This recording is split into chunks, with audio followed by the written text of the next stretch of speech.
Now that's funny. I'm gonna hang out here. This ain't gonna be a long one, but I just want to see if anybody shows up. People say when I go live, they'll come on, and they ask me to do it more often, and so. But I'm gonna sit here for a minute anyway, see what happens, or at least know that what's going on, Jason. I see you out there, man. Trying to see if anybody else is gonna show up here.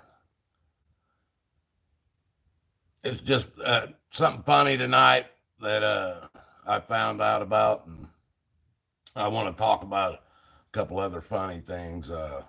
This ain't nothing serious, just for fun. Just like I said, people keep telling me to do more live. That they'd rather see that, so I'm going to try it, see how many people are interested. So, but I'm gonna go ahead and get going now. We're already a minute or so in. So, guys, I found out why the judge, because I gave the judge, he's been making all the decisions up till now. Another episode of Slick Sad World. What's up, man? I see you there. Slick Sad World. But I found out why he went ahead because like I said, he's been making all the decisions for everything. He's been the judge and the defense attorney. Um, as far as I know, he's playing prosecutor too. I don't know at this point, but I found out why he decided to go ahead and go with a speedy trial and get it set up for the 18th of May this month. And what it was, I got somebody sent me a notice tonight, or my son sent me a notice tonight that Governor DeWine is dropping his mask mandate on the 2nd of June. So I kind of figured, because if you guys remember at the end of my pre-trial, I told you guys about it, but I haven't got that recording yet. But at the end of my pre-trial, after he got everything, he done made all the decisions and everything, and he passed everything over to the bailiff, and he smiled at me and looked at me and told me, "Well, given in to you up to now over you not wearing a mask, but your trial, if you don't have a mask on, you won't be allowed in the building." And now I understand why he did it and set it up on the speedy trial to get it in on the 18th, because 2 weeks later the mask mandate's going to be out. And so they're trying hard to grab at everything they can grab at to try to get something to stick. And but it doesn't matter anyway. I went in and I've done filed for an extension, and the way I filed the extension was I asked for it to go back. I mean, it seems how the judge won't let me back in the courtroom without a mask on. I asked for an extension to go back to. Hold on just a second.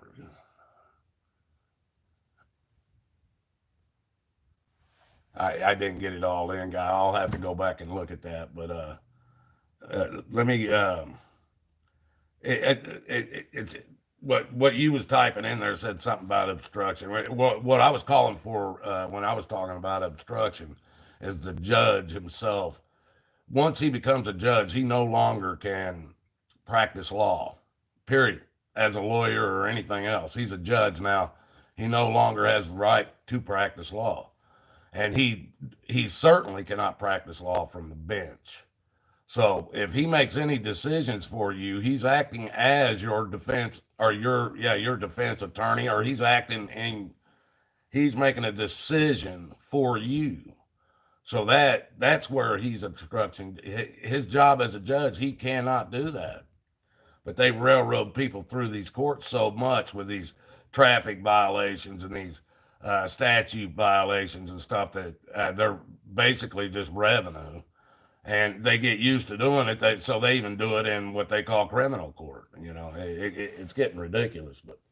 But like I said, to get back to this, now I figured out why he decided to go with the speedy trial, get it in on the 18th, because I'm pretty sure they probably knew that DeWine was going to drop this mask mandate on the 2nd. But we just found, or I just found out about it tonight, that DeWine's dropping it on the 2nd. But I think it's funny, because they'll have to give me at least one extension, and that'll extend it out past the 2nd. So there goes this threat of me having to wear a mask anymore. So I think it's funny. But the other story is, somebody reminded me, and I wanted to tell this on that video I did, where I was talking about funny things that's happened in my past. Uh, this is another one of them stories. This is funny on me, basically, nobody else. But it's a story I've kind of wanted to tell before, but I forget about it, and then it gets brought up. But when I went to college, and I don't know if you guys know, I went to college to try to get my oldest daughter. When she was graduating high school, I was 38, and I was trying to get her to go to college. And she was like, "Mom, you and Mom didn't go to college, so why should I go to college?" And I was like, so I went out and signed up for college, and I went for 3 years to get an AA degree. But I started in networking, computer repair, and I didn't even know how to turn a computer on. Honestly, couldn't. I could turn it on, but my brother-in-law had or my sister's ex-husband, he had a computer and he knew how to work it, but I'd never owned one, never had to use one.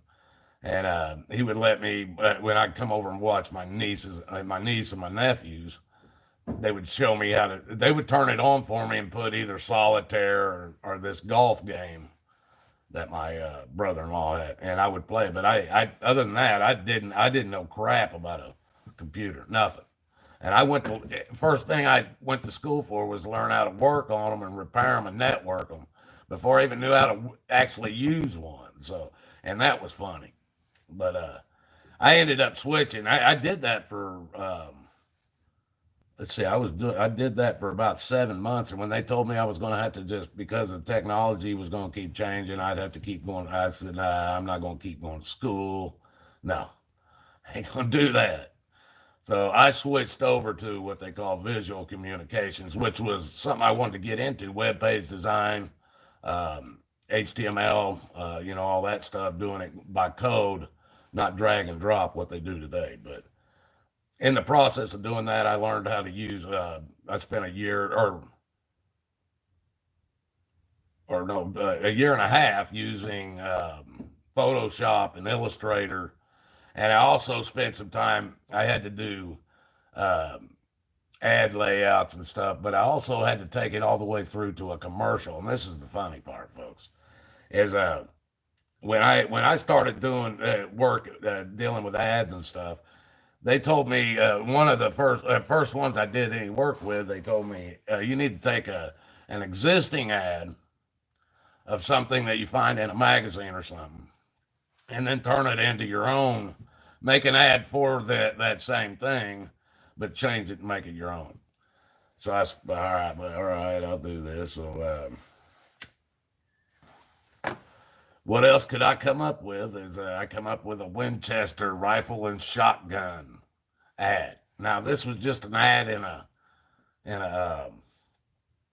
magazine, and it was a hunter. He was kneeling down with a shotgun or a rifle, I can't remember, and it was showing another little square where the deer was sitting there, and you could see he was in the crosshairs. And the actual wording on it, it said, "Do the job right, use the best tools, or do the job right, use the best tools. Winchester shotguns and rifles." That's the way it went. So I changed that ad to, instead of a hunter and a deer, I changed it to a shot in a. I draw this all out and colored it. It was everything. I made the ad myself, but it was a motel room, and laying on the bed there was a bag and a mask and note laying there that said put all the money in the bag, and money laying all, kind of all over the bed and stuff. And then and the shotgun rifle Winchester, and I had a Winchester shotgun rifle at the time too, folks, which come in later. But and it was a shotgun rifle laying there on the bed right in the front, with the money and the mask and everything around. And I put do the job right, use the best tools, Winchesters, shotguns, and rifles. Now this was back when, like I said, 38. I was 38, so 20 some years ago. Now these people at this school, they were flipping out, man. You can't. My teacher's telling me you can't be using something like robbery and stuff. No, people, no, no, no, you can't be using it. I turned it in anyway. It's in my portfolio, people. I have a portfolio, and it's in my portfolio. But so it got to a point that we had to take it to the next step. It went from me hand doing this to actually doing an ad where it looked real instead of a hand drawing, and using photos and stuff. That's where Photoshop and Illustrator come in. And so I did that with the same thing, using, the robbery, the robbery note, the bag, everything. And again, I was told, man, we were trying to get you. Well, this. You are not going to this. No, this can't happen. They kept telling me. And I was like, well, I turned it in. And I got good grades on it. I mean, I got A's on all this stuff. They didn't give me F's for it. They just said, you can't be doing this. You can't be doing this. And I was like, I continued on with it. Well, I got to a stage where I had to make a commercial. I had to film, produce, direct, do it all, and edit and make a commercial. And it had to be one of my ads that I've already been working on. And guess which one it was, folks? Winchester rifles and shotguns. But so here I am. They give me a damn camera. It's like a $75,000 camera to shoot this commercial with, because it's got to be professional grade. The school signs me out a $75,000 camera to shoot this commercial with. So I'm going with a shotgun because I've had a Winchester shotgun at the time. And so I go and I got a nephew, about 6'1", 6'2", big old boy. And I wish I had a copy of the video, and I might be able to get one. I'm gonna see if I can, and I'll tell you why I might be able to get one. But I took it. I got my nephew, and I got some old Halloween rubber mask that you put on, makes you into a werewolf or something, whatever it was. And I got my shotgun. We got his car over there. He was in his car, and a bag that looked like it was packed full of something, And I went and found this building, big old building, probably, I don't know, pretty good sized building. I mean, it could have been a Kmart or something, Probably was, because they was shutting them down at that time. But it was a building that was shut down. And so I get out and I set up this camera in a couple of spots, and we take close up shots of him jumping in the car with the bag and the gun, and how he's going to place the gun in there so that the gun's right in the view and everything. And we practiced that several times, took several shots, and then I decided, okay, now we're going to do the main shot of you coming. And all he was doing is we sent him around one side of the building. There was no windows or doors or nothing where we were shooting. We were just right on a corner of a building. And he comes running around this building with this mask on, shotgun in hand, in Arizona, which open carry is legal out there, And he's got this bag and everything, and I'm filming him coming around and getting in the car and shit. Well, but while I'm filming this, we did it a couple times to get a couple different shots and moving the camera around and the angles and everything. By this time, we've already noticed there was many cops surrounding the building already. Now, They're even in the commercial, to be honest with you. And I already knew they were there, but see now they around this area, there this school and other schools do these same things. So when they saw this $75,000 camera I had set up out in the parking lot of this place shooting this shit, they kind of figured something. It was probably something to do with the school, so they just stayed back and they didn't come in with their sirens on. But somebody called the police, said there's a man with a mask on and a gun, and he's coming running around a building with a bag of money or something. And all these cops came in, surrounded the place with no sirens on, no lights on, nothing, man. But they're in the commercial, and I couldn't keep them out of it because they surrounded the damn place. And by the time I was done making the shots and shit, they finally came over and was talking to me about it, and I was telling them what, and they go, well, we kind of figured that, but we were called and we showed up, and he goes, I've seen this happen before, so we stayed back, but we weren't leaving. And that's one that was a funny thing, man. And the funniest part of it is when it was done and over with, the teacher had been teaching there for like, I think he said 20 years or something, 25 years or something. And he said in that 25 years, he's never had a person do this part and shoot a commercial that involved any police officers whatsoever. He counted over 11 in mine. Now, he asked me, and they told me that I could not do this. And I turned this shit in, people. I graduated. I swear I graduated with a 3.86 or something GPA. I mean, I A'd everything through college, every class, almost A straight through. And he told me I could not use this, but they still gave me an A. But when the class was done, he asked me if he could keep it and use it in his class for examples. And I said, yeah, I have no problem with that. Hell yeah, do it. And I said, now, wait a minute, what are you going to use an example for? And he said, he looked at me and laughed, said an example on what not to do. And as far as I know, they might still be using it today, but you see commercials like that today where they're using bank robbers and stuff. But 22 years ago, they were telling me I was crazy, But I never did, you couldn't get hired doing something like that unless you knew somebody. And I only knew one person I went to school with that got hired for doing that kind of a job. And it was because her family, it was a girl, and she was only 19 at the time, but her family owned the business. And and she started at like $65,000 a year when she graduated from that same school I went to. I couldn't get hired on to draw a picture for somebody, But that's it, folks. That story I've been trying to get in there, and I always forget about it. Somebody reminded me of it the other day, but